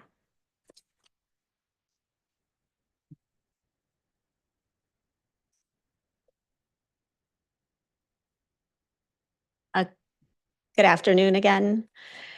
Committee members, my name's Elizabeth Selby. I'm the Director of Housing, overseeing development and finance. So that means that our team oversees most of the sources of funds that finance affordable multifamily housing in the city. And that includes ULA multifamily affordable housing. This program specifically is in many ways similar to our other multifamily programs. It is a traditional source of financing, production-oriented, and meant to be leveraged against low-income housing tax credits, which are the primary source of financing for affordable housing across the country. As projects have gotten more expensive, we have often seen multifamily affordable projects trying to source many sources of capital together to pay for a project. So what we typically see are maybe 4, 5, or 6 sources of financing coupled with tax credits, and we call that the capital stack. ULA is really designed to simplify that capital stack. So think about, the best analogy I can see is if you were going to go buy a home and you had to go get 4 mortgages instead of 1 mortgage, that is what our affordable developers are faced with. ULA is meant to simplify that. So we can't get you down to 1 mortgage, but we can use tax credits and hopefully 2 or 3 sources of financing to complete the capital stack. So because we're simplifying the capital stack, as Edwin pointed out, we're looking to say that we're going to pay, ULA will pay for 30% of your total development cost. Tax credits typically pay for 50 to 60% of costs. So 30 plus 50, you're at 80. That means you need to find another 20% of your sources elsewhere. That may be developers' money, that may be private capital, that may be another public source. But that is our ULA multifamily affordable program. The requirements also include for ULA multifamily that projects, new construction projects, must be at least 40 units. We hope that by simplifying the capital stack, we speed up the pre-development process. So imagine if you have to go get 4 mortgages, it takes a lot of time. If you only have to get fewer sources, means you go faster. Going faster with real estate development means things cost less. So we're hoping that by putting this program out in the way that ULA has been designed, that we will see some cost savings from speed. Eric Claros now will get up here and talk about our ULA alternative models, new construction.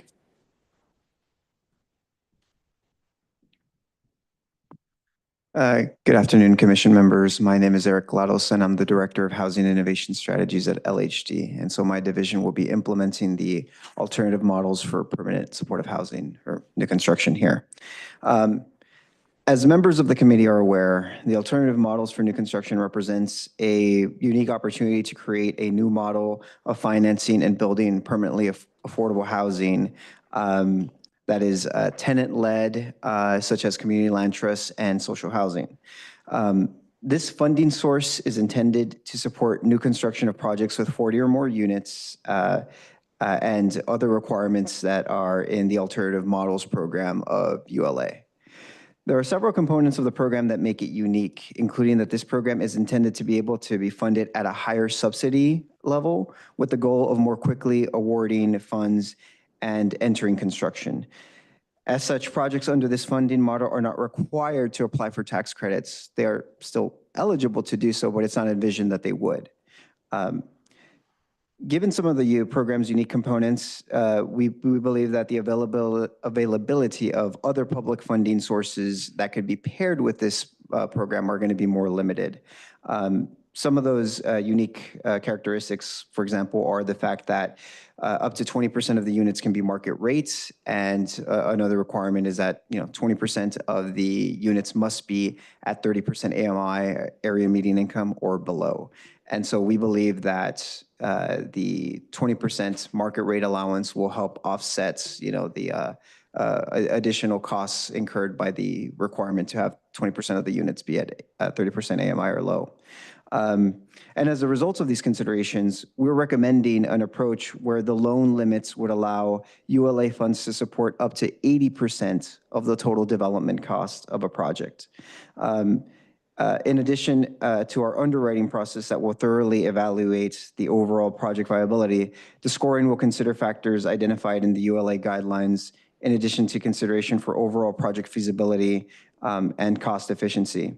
Consistent with the program guidelines, we would also apply scoring boosts to projects that have a previous commitment of other funds.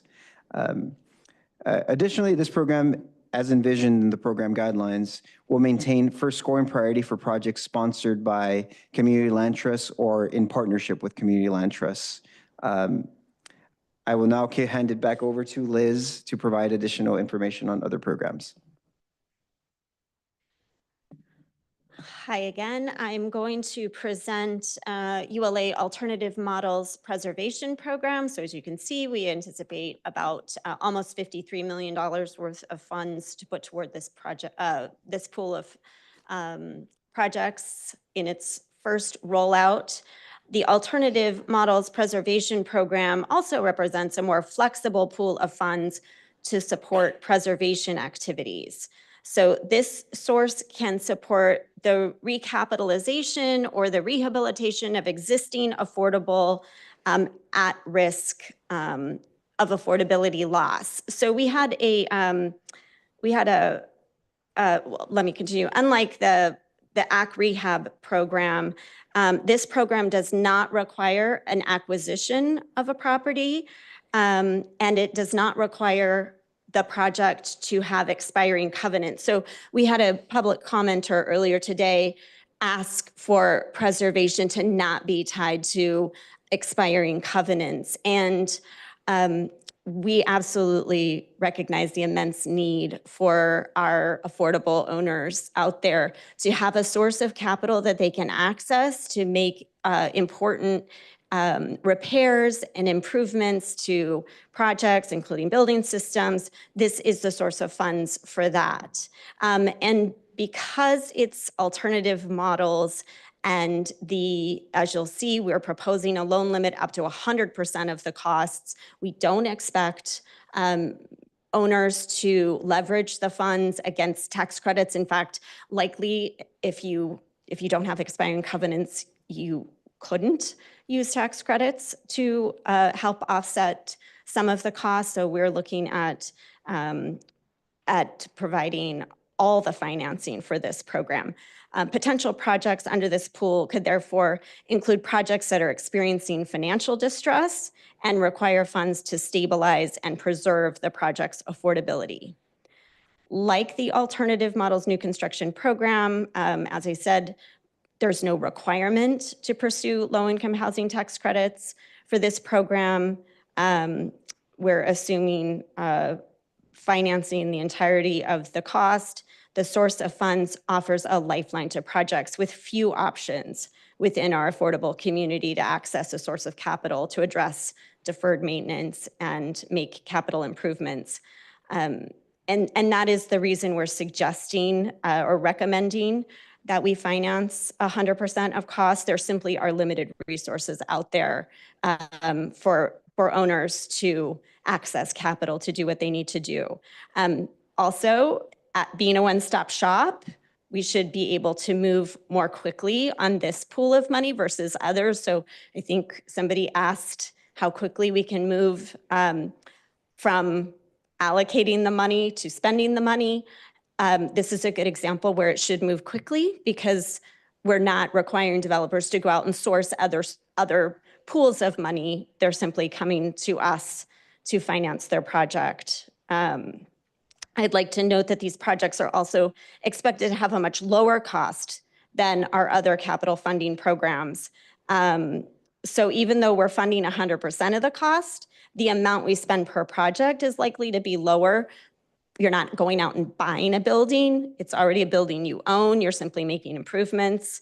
Again, the scoring will maintain all the factors that we identify in the ULA program guidelines, as well as consideration for the overall feasibility of the strategy presented in the application. And like the other alt model program, this will maintain the first priority for community land trust projects. I'm going to move on to our ULA acquisition and rehabilitation pool. This is another preservation program.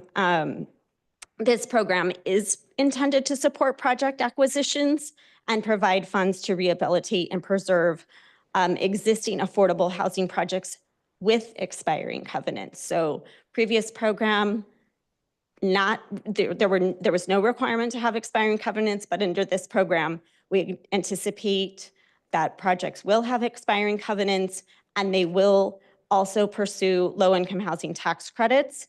So we're proposing, this is, I think, the easiest way to understand it. It is very similar to our multifamily new construction program, but it's AC rehab instead of new construction. So the proposed loan limit is similar. It's 30% of total development cost. We intend that our developers accessing this pool of money will go out and leverage other sources of capital, including low-income housing tax credits. Scoring criteria are very similar, following the factors identified in the guidelines, as well as overall project feasibility and each project's competitiveness for tax credits. So we want to put our money toward project. If you're a developer and you're expecting to use tax credits as a source to finance your project, we want to make sure you're competitive for those credits.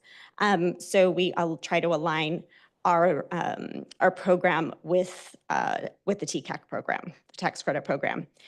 I am now going to hand the podium over to Michael DeSimone, who will talk about ULA operating assistance.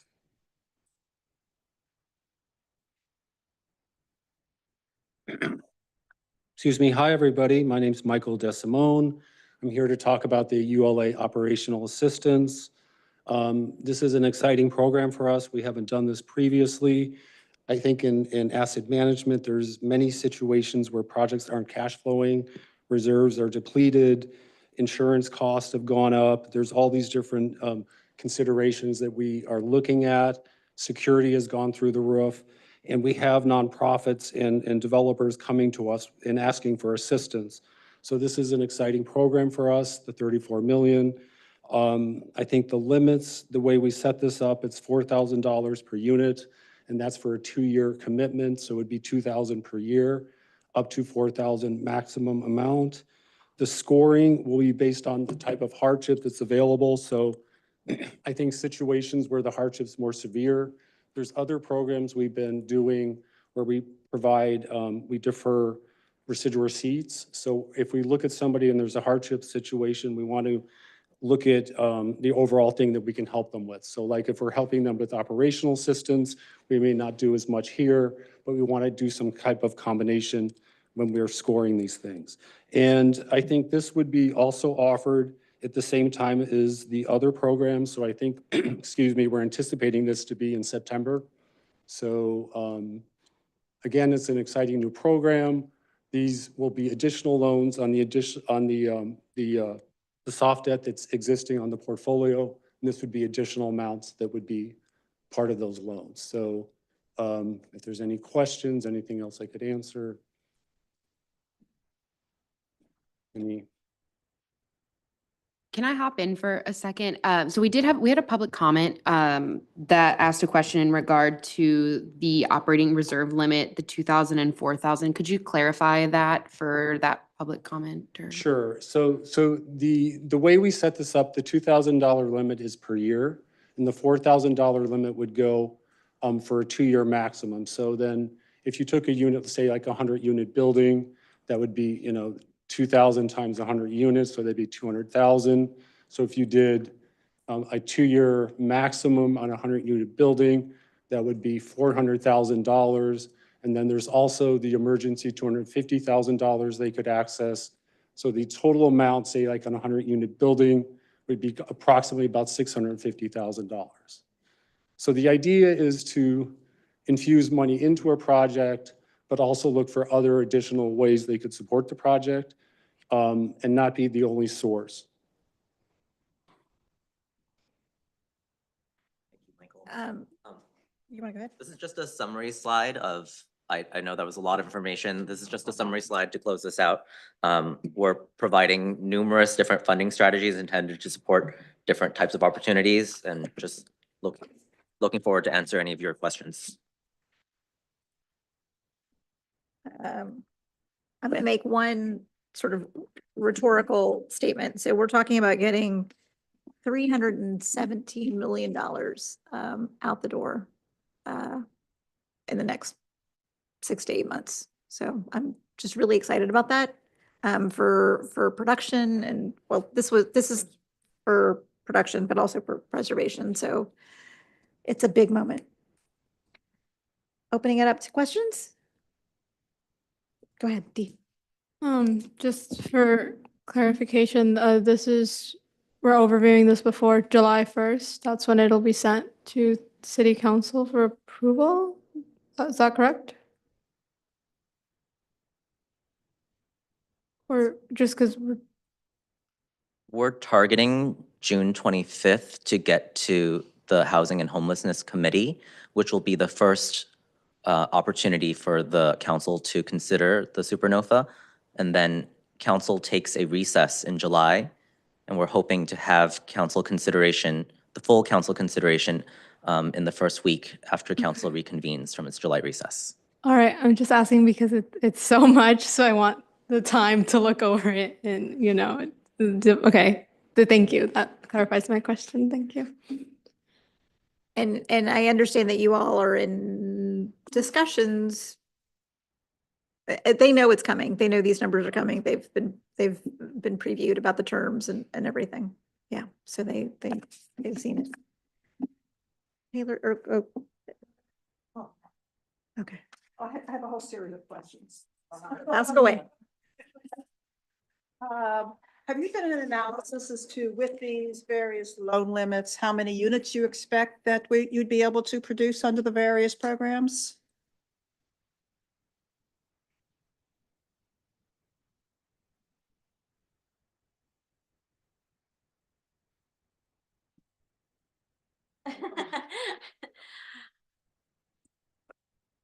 We have done, well, I shouldn't say we, others at LHD have done a preliminary analysis. I would say it is very high level, and here's why. Take multifamily, ULA multifamily, for example, when we're financing 30% of total development cost, we're very reliant on what other sources of capital are out there and how competitive those sources are. So generally, our developers in the city of LA access money from the county of LA, they access money from the state, and then they may access philanthropic dollars, for example. There is not a lot of money available at the county or the state right now to leverage against. So any projections we have, I would take with a grain of salt. Likewise, the way low-income housing tax credits work is dependent upon the price that you sell a credit for.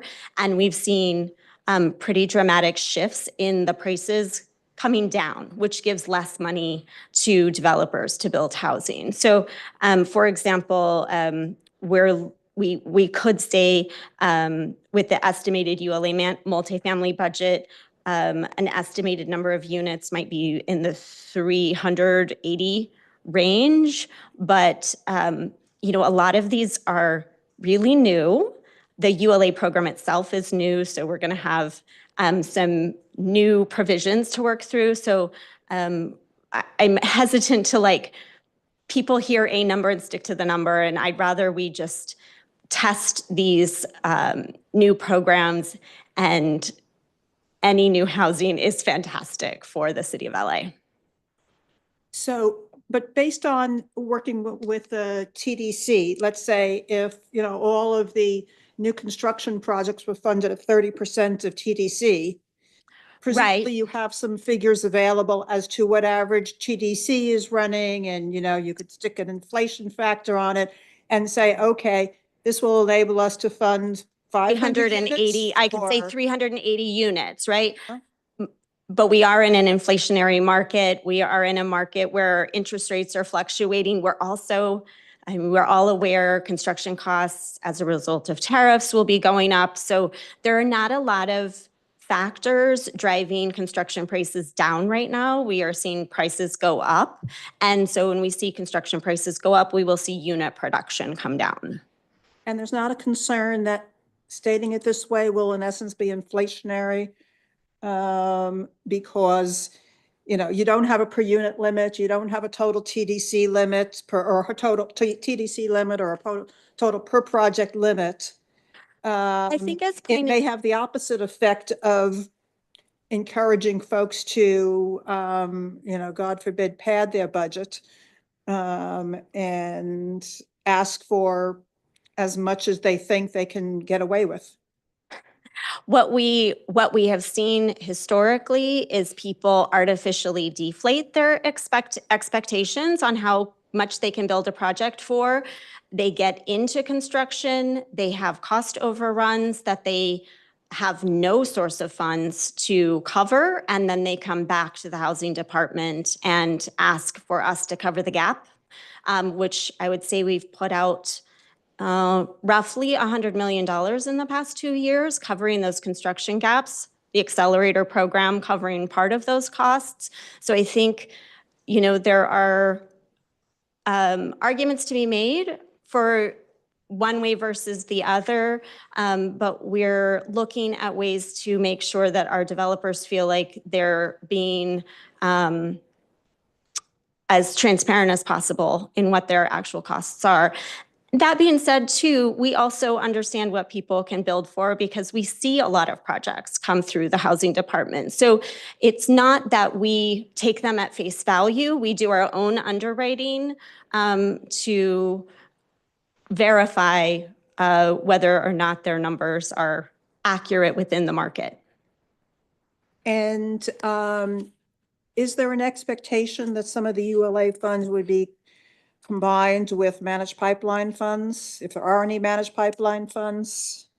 We don't. So I think one of the first slides that Edwin shared is that our Supernova will have 7 different programs, 2 of which are managed pipeline and 5 of which are ULA. We don't anticipate cross-subsidizing. In fact, I think where we may see I would say 2 programs coming together is with the ULA preservation, the alternative models preservation, where we're bringing funds in to cover the capital requirements to improve a building, and those projects could also access ULA operating assistance to cover project operational costs. Other than that, the short answer is no. We're not going to create a NOFA where you could check a box and say, I want 30% of my total development costs covered by ULA multifamily, and I want, you know, another portion of the money covered by the managed pipeline. And is the first scoring priority for the alternative models programs for the land trusts and the CLT partnerships part of the guidelines? Yes. Adopted? Okay. Hopefully, last question on the operating assistance, the $2,000 per year limit. And a $250,000 limit. I guess my gut reaction is it sounds pretty low. And that actually one can calculate how many units would be funded under that. So I'm wondering, if that thinking is what went into those loan limits. I think I calculated it gets us, well, if it was only the 4,000 a unit, it's like 8,500 units. So Enterprise Community Partners did a study of our projects within the LHD portfolio that could access that capital. And they went out into the market and surveyed our owners and did an analysis of what they expect, what would help them in terms of both capital and operating assistance, and put that study together for us. And that's what informed us for those programs. Terrific. Thank you. Would we be able to see that study? Yeah, I believe, I have not seen an available for public study, but we can ask. Or like a summary or something. Yeah. We can. Okay. We will ask and if that could be shared. Perfect. I have a question. For the ULA multifamily affordable housing, I guess I'm concerned with how it's structured now, that there's no way these projects are moving forward. I know you've alluded to there's no county funding, there's no state funding. These projects that get the money aren't going to move forward for several years if you're waiting for them to leverage funds. Also, CIDLAC, TCAC are not going to projects that have city funds right now. They're going to, projects that don't have any soft funding.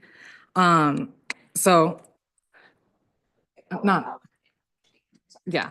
Or not a good chunk of them are not. Yeah. So I guess I would caution maybe thinking about how we structure this if we're willing to wait for a few years on these, because I think the supernova for HCD was $80 million total for Southern California. That's maybe 2 projects. So that's not a lot of HCD funds available. LA County, I don't think that they funded a City of LA project for quite some time. So there's not a lot for that 20% of leveraging and public funds, there's not a lot available for those projects. So maybe something to think about. Or maybe don't lock in people to the amount that they apply to this year if they're going to be waiting for the TDC that they're applying to this year, if they're going to be waiting for a while. All things we have considered and will continue to work through. Of course, it's always a concern. On the plus side, LHD or the City of LA tends to come in early with our commitment, which allows developers to use that commitment to leverage other funds, which is great for them. On the flip side, numbers can change dramatically over the course of the pre-development phase. Generally not, they don't become more affordable as time goes by. So we're aware of those challenges. The previous GM had talked about getting a local allocation of the state funds. I don't know is that still in the ether of discussion? Is Tina okay? I think that this is speaking to if at the state level, the state could allocate a specific set aside, if you will, of funds directly for the City of LA. I don't.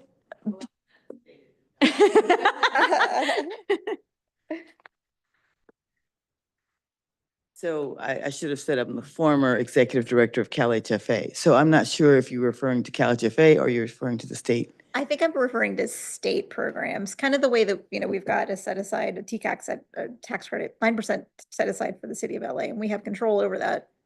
I think for a while there was discussion about that spilling over into other programs. And if that's still in the ether of discussion.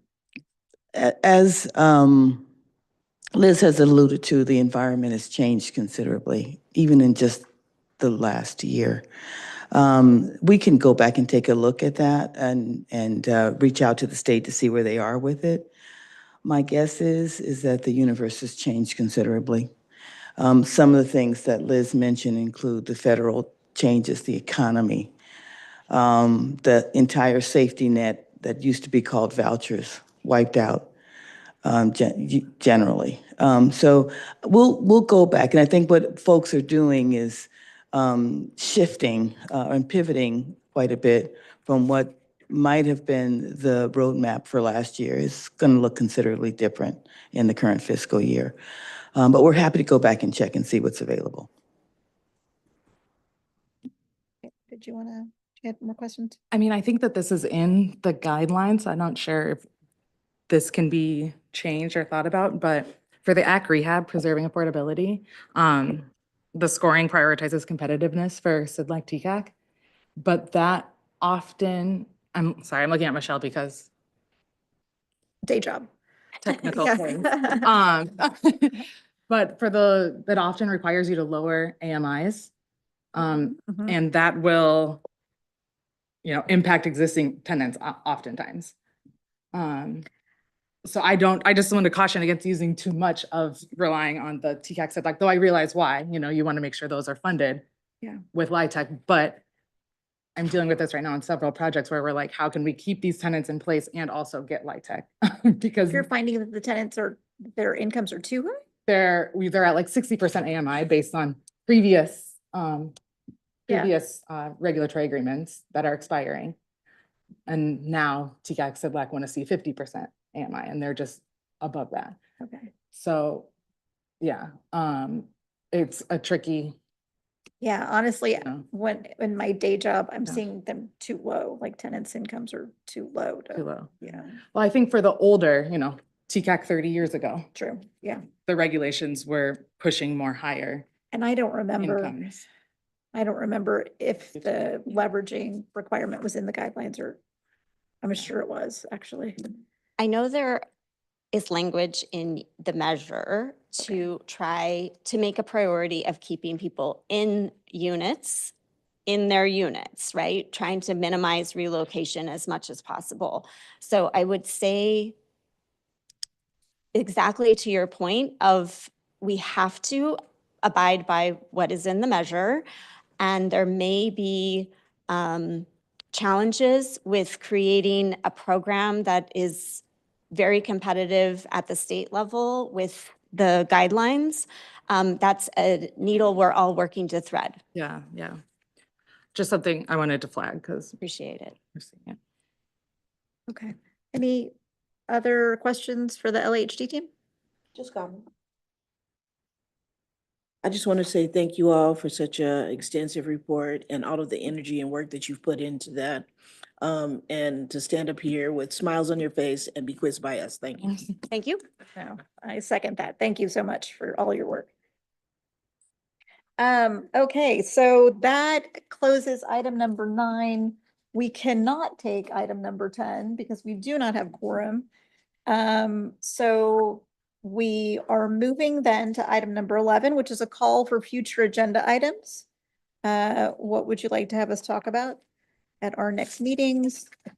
I think we have the list from public comment, and so I think there's some things there that we wanted to include in our next meeting. Yes, and just a note that we'll include item number 10 on the May meeting agenda. Thank you. Yeah. Cool. Please. I'd like to hear some information regarding the tenant harassment and the department and how they're doing with the, additional employees and how it's meshing and how many complaints are actually coming through the office, how many are being solved, and how many are actually are being pushed to the penalty stage. That would be very informative. Thank you.